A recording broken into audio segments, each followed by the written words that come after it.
तो आज आम पढ़ा एड्स एड्स रोग कौन आउ एड्स रोगर शरीर उपरे प्रभाव कौन है। एड्स रो फुल फॉर्म होची acquired immunodeficiency syndrome. AIDS रो फुल फॉर्म कौन ना acquired immunodeficiency syndrome. AIDS रो पूरा ना हेउची एक्वायर्ड इम्यूनो डेफिशिएंसी सिंड्रोम। कौन एटा ना परिभाषा होची आपको हम बुझेबा केमती ना एड्स हेउची मानव इम्यूनो डेफिशिएंसी भाइरस द्वारा हेउतबा एक दीर्घकालीन रोग। एड्स होची गोटिए क्रोनिक डिजीज बा दीर्घकालीन रोग जोटा कि मानव शरीर रे देखा जाए कौन केउ भाइरस द्वारा व्यापुची ना इम्यूनो डेफिशिएंसी भाइरस। से भाइरस रो ना होची कौन immuno deficiency virus HIV human immuno deficiency virus द्वारा हेउतबा एक दीर्घकालीन रोग आउ यह शरीर रे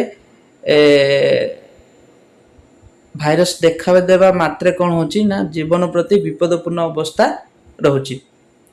इम्यूनो डेफिशिएंसी भाइरस अर्थात कौन ना मनुष्य शरीर रे जो इम्यूनो सिस्टम अच्छी बा रोग प्रतिरोधक क्षमता अच्छी से रोग प्रतिरोधक क्षमता को पूरा पूरी कमी दे ए भाइरस जदि आक्रांत हुए शरीर रे से जो रोग प्रतिरोधक शक्ति अच्छी से रोग प्रतिरोधक शक्ति पूरा पूरी कमी जाए।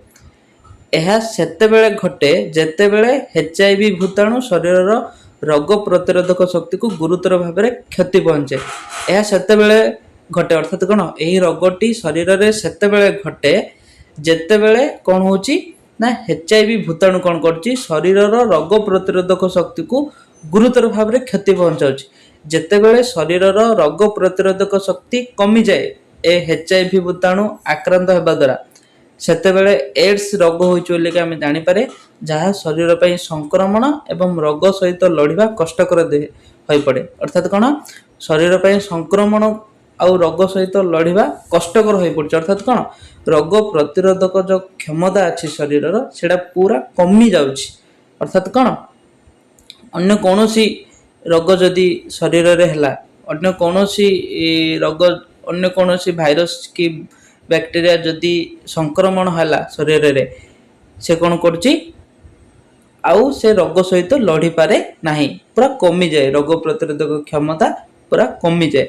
ए HIV भूताणु जदि शरीर आक्रांत हुए HIV भूताणु आम एडी पूरा बुझीजिबा कौन ना HIV भूताणु जदि आक्रांत हुए शरीर रे रोग प्रतिरोधक शक्ति पूरा पूरी कमी जाए है।